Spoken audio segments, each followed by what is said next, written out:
Hello. My senior project was about black hair and the way that it's worn and the way it's discriminated against. And I compiled 6 people to answer some questions before and after a video that I had sent them to watch. Since this is my project, I feel I should also answer the questions myself. So the first question that I asked for the before is, what is your basic knowledge on black hair and where did you learn this information? Well, as you can see, I have black hair. Of course, curly hair isn't an only black and African descent trait, but it is very prominent, I would say. I basically had to teach myself about my hair. My mom sometimes considered my hair to be more difficult, and I feel that is because she has looser curls and just didn't want to try. Some negative connotations. What are some negative connotations you have heard or received about black hair? It's been called nappy. It's been called ugly. I remember in middle school, I had worn my hair straight. My mom made me. She didn't make me, but I went to go get a silk press, so my hair was like really straight. And literally everybody kept telling me it looked so much nicer than my real hair. Like one person was like, you should wear your hair like this every day. Like this looks way better. And I'm just like, okay, thanks, I guess. And what is considered good hair to you in your culture? Generally things said from family and friends. I feel like there is still a notion of good hair in the black community is seen as straight hair or looser curls a lot of the time, because you can like comb through it. I don't understand the obsession of doing that. But also, it's like your hair's not fucking stuck together. Like, maybe if you're having a bad hair day, but overall, it's just curly. Like, and it's individual follicles. Like, it's not gonna go through perfectly. It's not straight hair. And even then, with straight hair, your fingers can get caught. So I don't understand the obsession. I know for the black community, though, straight hair has been something used to further assimilate into American civilization in the sense of being able to get jobs and even acknowledged in a lot of spaces. Of course, this was like during, this was during Jim Crow and after, but even still, there are a lot of repercussions for black hair, which you'll see in the video that I have prepared, but it hasn't really gone away. Also, another experience I have with negative connotations with black hair, I was playing pickleball freshman year at my old school, and this kid came up behind me, ran up behind me, put his hands to my scalp, and pulled like he was trying to just, I don't know, I think it's called like a scalp test or something, and I don't fucking like it. But after his hand got fucking caught, I was gonna turn around and hit him with the paddle, because what the fuck are you doing?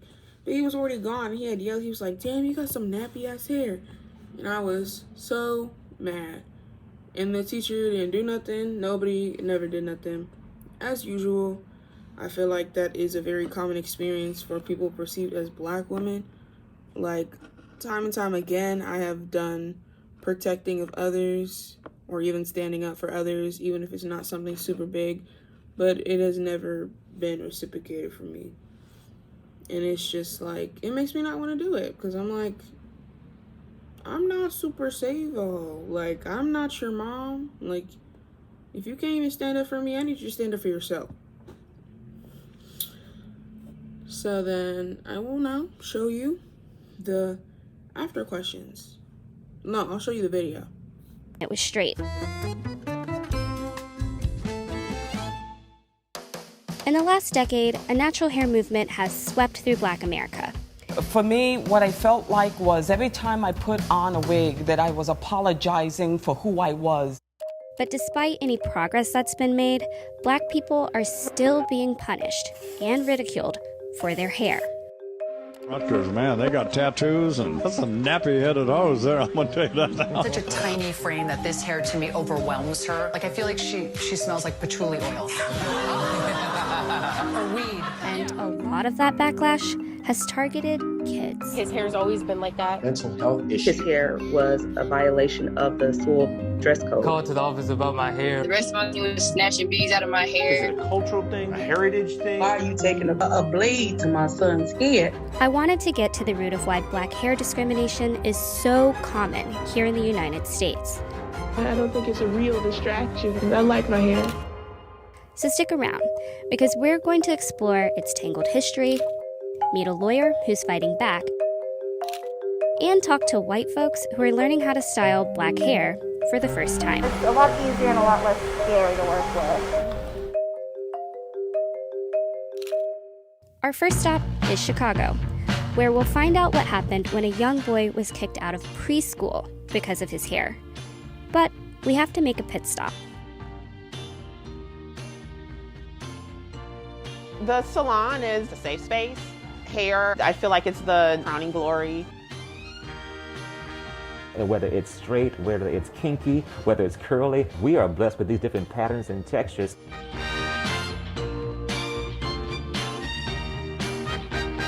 Growing up, I thought white was right.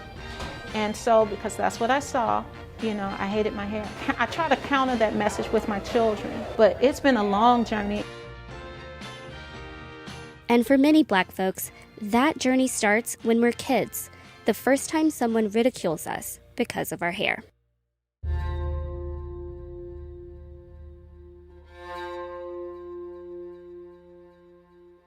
Can you tell us what happened at your old school?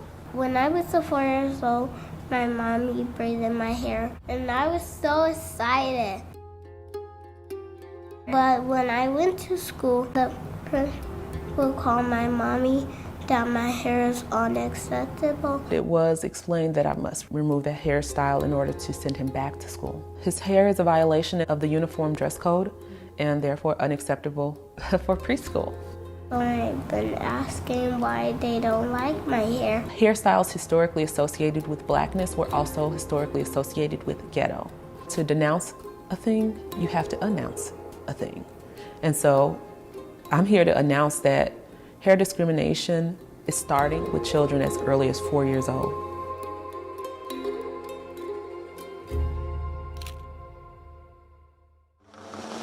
The history of Black hair in America is long and tangled. For centuries, Africans have worn hairstyles like braids and knots to signify wealth, tribe, and status. But when enslaved Africans were stolen and shipped to America, their abductors wanted to erase any sense of cultural identity, and so they cut their hair. In the 1700s, the governor of Louisiana signed a law requiring all Black women, enslaved or free, to cover their hair so they wouldn't attract white men. Slavery ended in 1865, and blackface minstrel shows quickly became the most popular form of entertainment in the country, with lyrics like, and I'm not kidding, "Your face it may be dark, but you'll be happy as a lark when they straighten all the colored people's hair." And those are just the lyrics I can read. Around the same time, Black entrepreneurs like Garrett Morgan and Madam C.J. Walker, America's first female self-made millionaire, were pioneering techniques to grow and style Black hair. But centuries of white supremacy, dehumanization, and denigrating Black hair textures forced many African Americans to assimilate in order to be viewed as presentable and professional. Until this brother here, myself, all of us were born with our hair like this, and we just wear it like this because it's natural, because the reason for it, you might say, is like a new awareness among Black people that their own natural appearance, physical appearance, is beautiful and is pleasing to them. The Black Power and Pride movements also celebrated the beauty of natural hair. But while Black music and style are now an essential part of American culture, Black people are still being punished for their natural hair.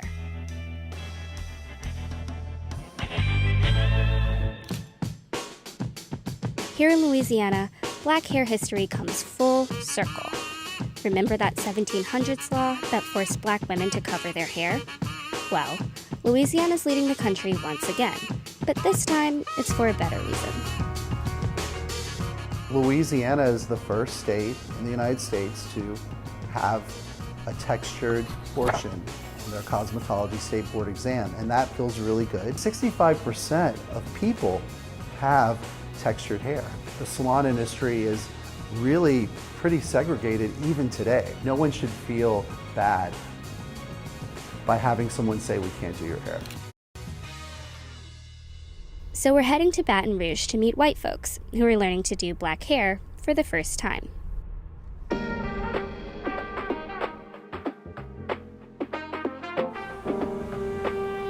I'm sorry, the educator part of me is moving in, y'all. How are we going to break down those barriers? It starts with the education piece first. Oh, is this your first time working in textured hair? Yeah? How's it been? Has it been different, I guess, than what you thought? It's different, but it's a lot easier than I thought it was going to be. What are you doing today? Silk press.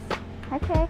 Here at Aveda, that's where we're really working towards getting them the training, getting them the education that they need so that they feel comfortable doing any texture of hair. We don't want to be a trend. We want some things put in place. We want representation in the marketing, in the curriculum. Any assumptions you might have had about textured hair? Anything that kind of surprised you as you've been learning?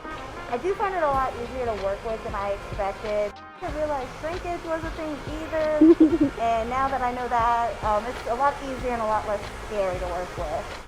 We are walking in the very fullness of our blackness and in the very fullness of our textured hair, and here it is. Yeah.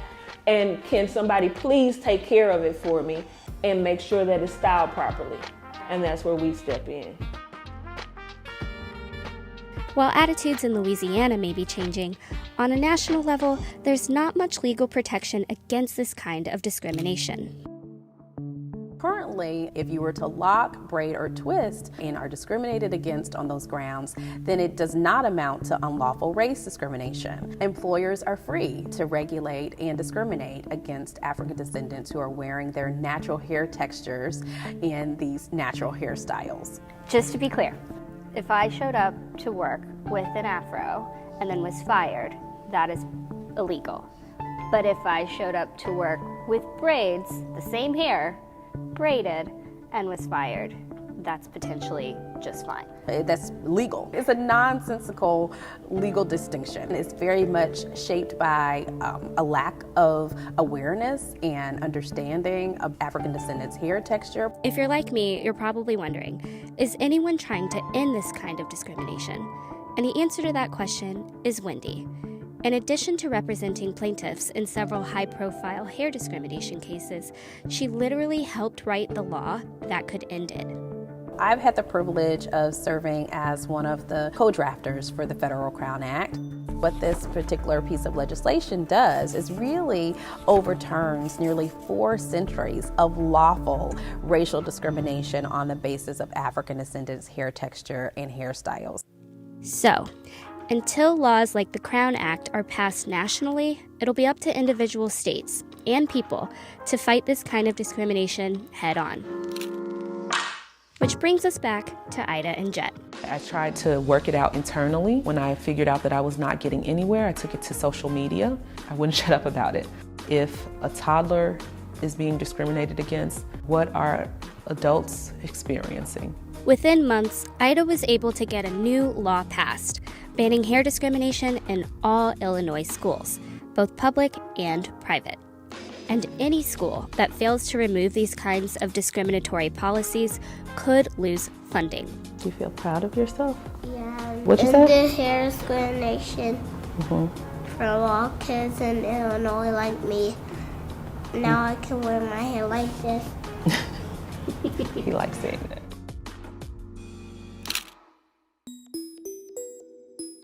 Our final stop on this hair journey brings us back to DC, where there's a new exhibit I'm excited to check out.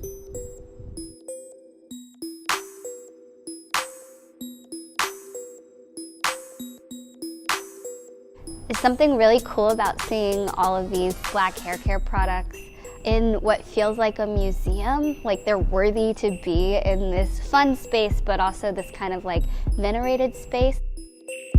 People talk a lot about feeling seen, but I feel like I almost got a little emotional while we were in there. It's just like surrounded by so many validating things about black hair, from magazines to the products we use. Felt like being wrapped in a big warm hug of my culture. This whole experience was awesome.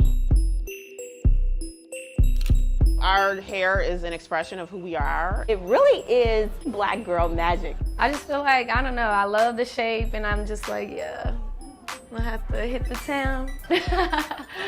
I do wish that white people saw it as something to be celebrated, something to be appreciated. The after questions, what are your first reactions to this video?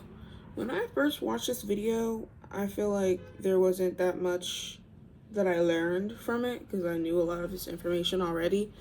But seeing there was a black hair museum was really nice, and just reflecting on all of this and having it compiled into one really good informative video, I think does a lot of good for not only the black community but other communities to understand black hair more. I don't know why it's such a crazy phenomenon to begin with, but you know, that's just how it is.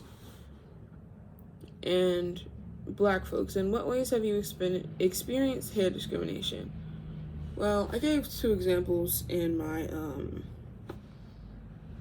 my questions in the before, but yeah, I've always been insecure about my hair. I've gotten to a place where I like it a lot more, but it took a while to get there. What is something you already knew or something new you learned? The only thing that I learned that was new was that there's like a black hair museum. I think it's in Georgia or something. I could be wrong. It's in the video. And in what ways have you grown to appreciate your hair? And this question was regardless of race, if you feel any connect or love for your hair and or others' hair. Because I know there are other cultures that also love and appreciate hair, like indigenous communities, and I know I've heard in parts of Asia, like having like really dark hair and thick hair is like good, seen as good. But I've grown from hating my hair to embracing my hair. Now I think my hair is the coolest thing ever. I love like braiding pleats into it. I love the little curly ends they get. I just feel like I have so much more freedom to do things with my hair. And like, sure, shrinkage is annoying sometimes. Shrinkage is like, boom, it looks like this. If I actually pulled it down, it's much longer. And it's like, I don't know. There's a connotation of black women being bald-headed, and that just... Nakai said this in her video, and I was like, that is a really good way to put it. But she had said that calling black women bald-headed was a way to further emasculinize them. No, masculinize. Yeah, you know what I mean. But, and that's very true, because black women are already seen as more masculine for some fucking reason. People say it's because of their features and the way they're built, but I don't know, like, why are there so many limits to what makes a woman, and why would a black woman not be perceived as a woman for having those more broad features? Anyways, I will get on to showing you everybody else's clips. Hello, my name is Nakai. I use she, her pronouns, and I am a senior at Interlake High School. The first question is asking, what is my basic knowledge on black hair, and where did I learn this information from? Um, I don't know. I guess like I am black, so all I know is black hair. I've learned this information from my grandmother, my mother, my auntie, and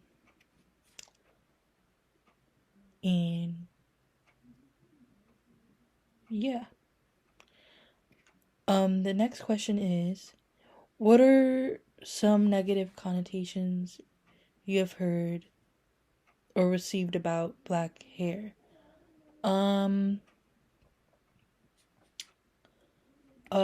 I guess some negative connotations with black hair is that it's quote unquote nappy and quote unquote unmanageable and too hard to take care of, blah blah blah. um but yeah, that's some things that I've heard.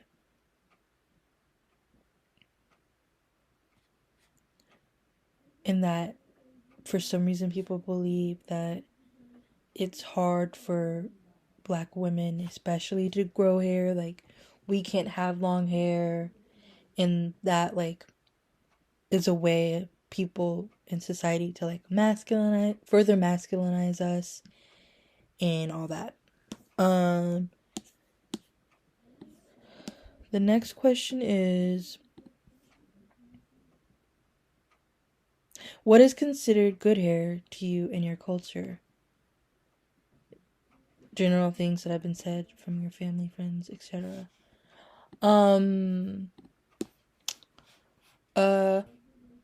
What I've like, in my opinion, I don't know, there's no such thing as good hair. I mean, that isn't, never has made any sense to me. Think everyone's hair is good. Like, it's like saying someone has good eyes or a good nose. And those ideas could all obviously lead to Eurocentrism, if that's the word. I think that's the word. But yeah, but what I've heard from like my aunties and my grandma is like they always told me and my siblings, for context, me and my siblings are half white and my mother is black, and I'm referring to my grandmother and aunties on my mother's side. They always, and it doesn't mean anything, but we have like more defined curls, or it's easier to define our curls, if that makes more sense. And they always told us that we had good hair and how they wish they had our hair and all this stuff, and which never made any sense to me.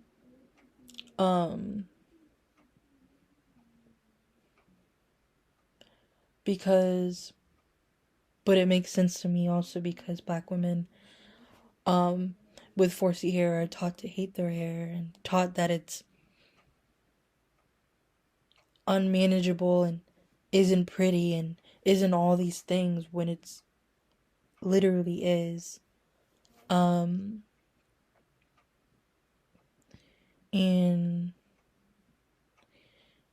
yeah, if that answered the question correctly. It was just weird hearing that from like that side of the family, because it never really made any sense to me because it's hair. I mean, no other community is taught to hate their hair except for the black community. Like, it never made any sense to me. And yeah. Cool. Hi, it's me again, Nakai.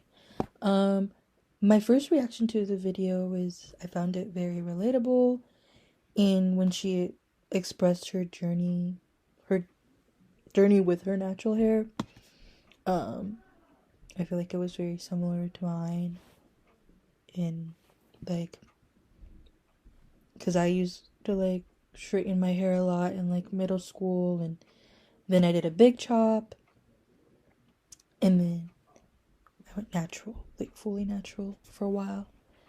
And yeah.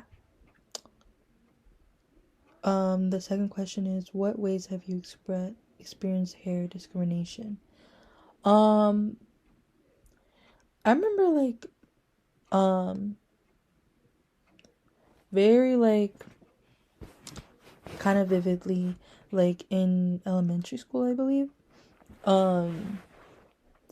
Like I was one of the only the only black girl in like my class and whatnot, but we were on the bus because I took the bus to school, and this might have been middle school, or it might have happened like in both in middle and elementary school. But I always wore my hair in like a bun for some reason. And like it was like very like whoa whenever I took my hair out of a bun. Which is also very funny. When I started not wearing buns and like wearing my hair like out, that also captures like people also had like very weird reactions to that as well. But anyways, back to the story.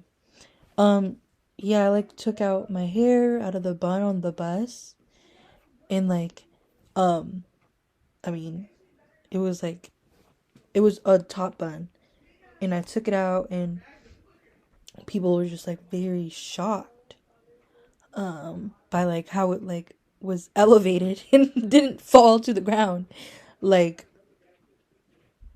what they were used to. And it wasn't in like a curious way, it was in like a mean kid hateful way, which was very harmful when I was a child. But yeah, I also in like strangely in middle school, it was like this known thing for all these people to like come up and touch my head, like touch my hair without my consent, without my permission, which I strongly disliked, and I made that known, but people would still do that. Yeah. So the next question is, what is something you already knew or something you learned? I knew of other people's stories of like them being like kicked out of school because of their hair. But I didn't know of the little boy, his specific story that was shared in the documentary. So yeah. And what ways have you grown to appreciate your hair? That is the next question. I think just like learning more about it and how to take care of it is definitely what helped me grow my appreciation for my hair. And I learned a lot about how to take care of my hair through like YouTube, a lot of YouTube videos, and some of them from like my mom and all that. But yeah, also just like what I mentioned before, like taking it out more and like not putting it, like not wearing it in a bun anymore, but like actually like letting my curls out also helped me appreciate my hair more. So yeah.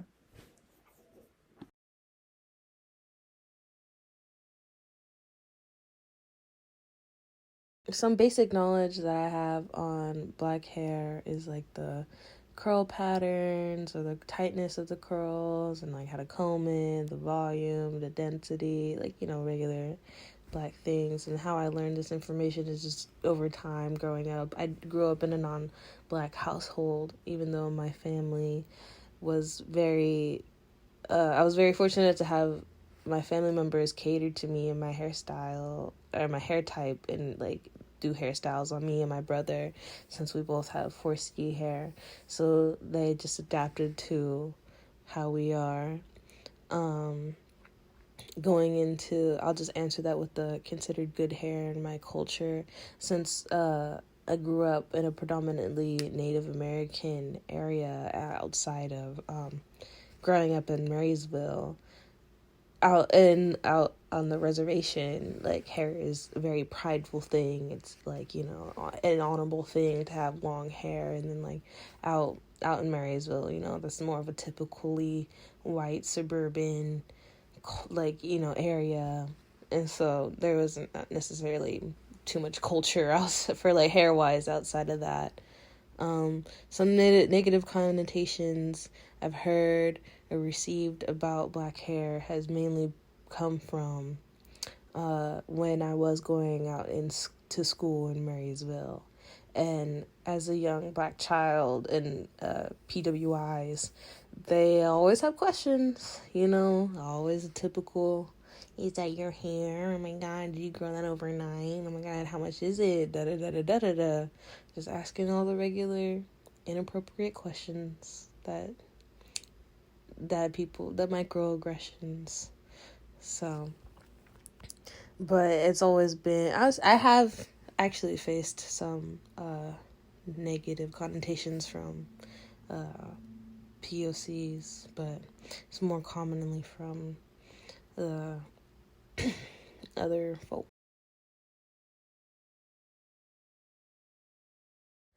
My reaction to the video was sad, just because it's nothing new to me personally. Knowing about the discrimination against hair as a black person in America is, you know, regular.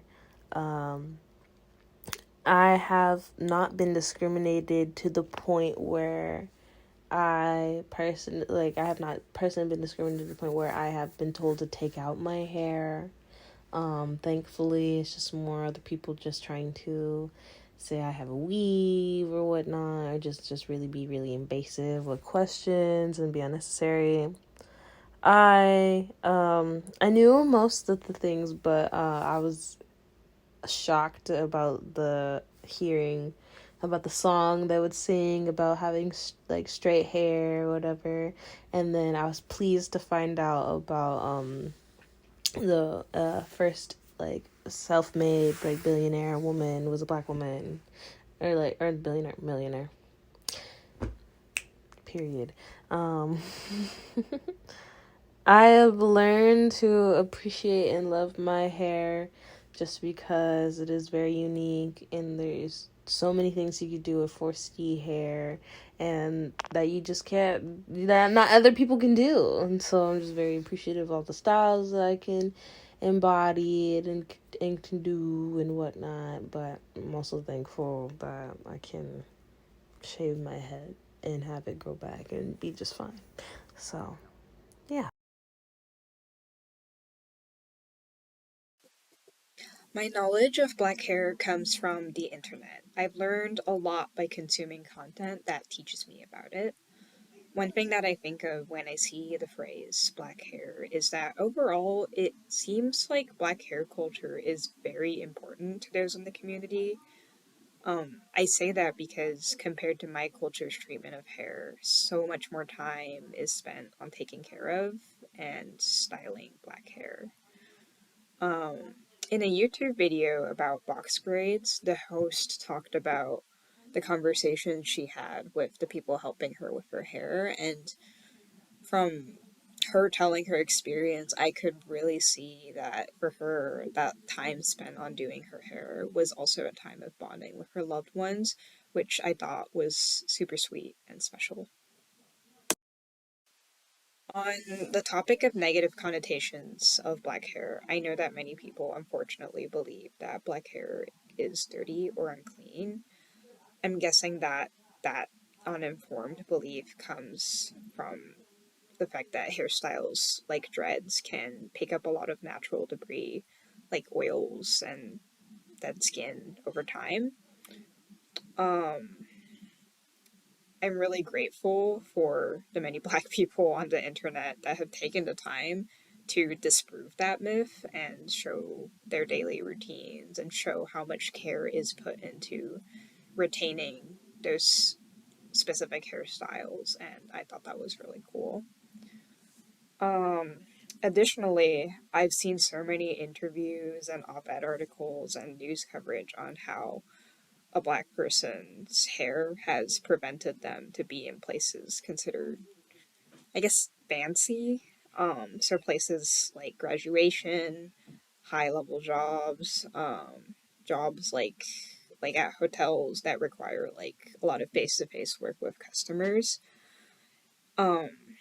Whenever I read or like see those people talking about their experiences, they're so angry and frustrated, and I'll never experience that same anger or like be able to see it from their perspective. But I really felt angry for them too, because the reasoning behind all of these incidents were always so racist and so uninformed and willfully ignorant, and it really sucks that it's such a common problem across the United States. On the topic of good hair, in Japan, I always saw hair products being advertised with promises of smooth hair, shiny, glossy hair, and fixing dry and brittle hair, and making sure that you don't have like an oily complexion. So I actually struggle with a disorder called trichotillomania, which is basically compulsive hair pulling. And additionally, because of my Filipino background, my body just produces more oil than others. I think those two things have really made me self-conscious about how my hair looks at times. It always stresses me out when I can see that my hair is uneven because I pulled it out in places, or that it looks oily, even though like I tried my best to take care of it. I always wished I had quote unquote like pretty hair, and it's really not helpful that a lot of Asian cultures equate beauty with worth. People can be so judgy, and it sucks that I just have these things that provoke really mean people to label me as like untidy or strange or weird. My first reaction to the video, I think it felt very pure, like, oh my gosh, like how could they do this? But then I remember like they've been doing this forever. I think stories around social justice always leave a bittersweet feeling in me. A bit of the positive, a bit of the negative, because I'm so hopeful for change and I've seen it happen. There's so much good news, but I've also seen so many discouraging things that make me less hopeful at times.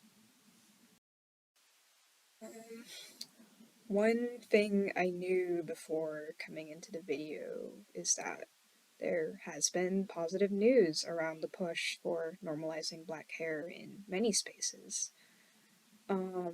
It was really heartwarming to listen to that little kid be so comfortable talking about his hair, like he really likes his hair, and it was just so cool to see him being interviewed.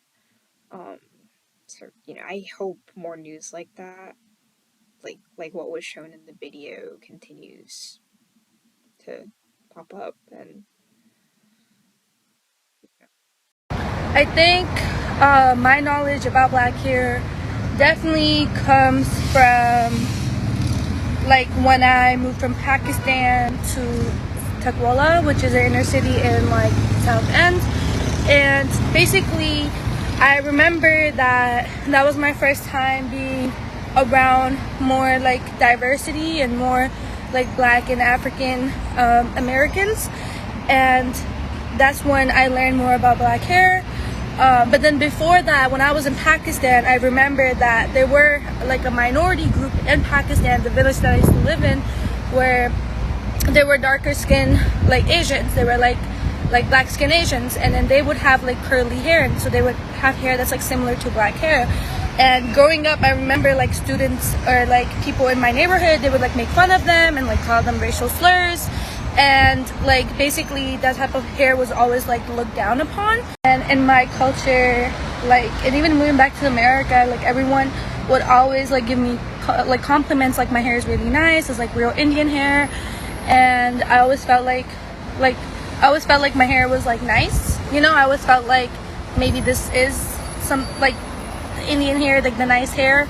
But then also when I like stepped outside of the inner city, a lot of like when I went into the white neighborhoods around Muslim spaces where there was more like non-black and brown people, like people would like look down on me. They would think that I have lice in my hair, or you know, just like stereotype me and think that I was like a poor like brown person. And yeah, so that was my experience with when like in the beginning, or like Ruba was not able to finish recording everything, so she sent text messages for me to relay. After watching the video, I wasn't really surprised because moving from a small town, Pakistan, to an inner city, I shared similar cultures and traditions with other marginalized groups.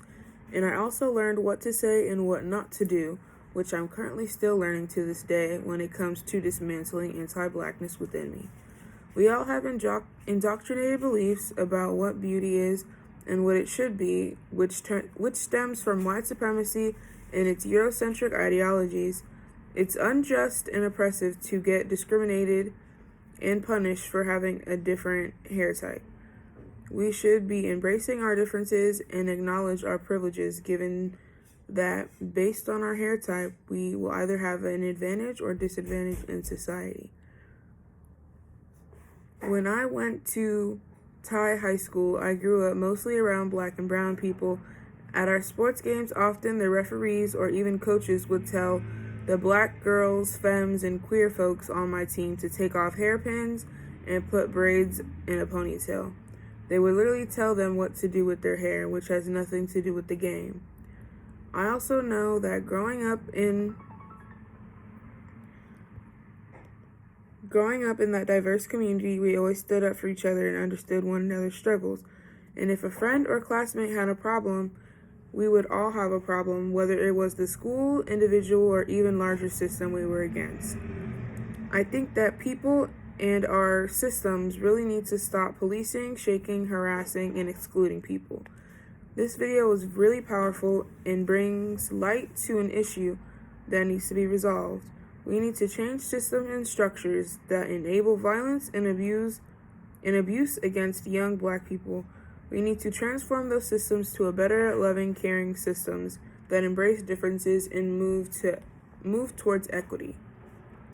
EJ answered, "It has culture and history behind it and needs a lot of care and effort put into it.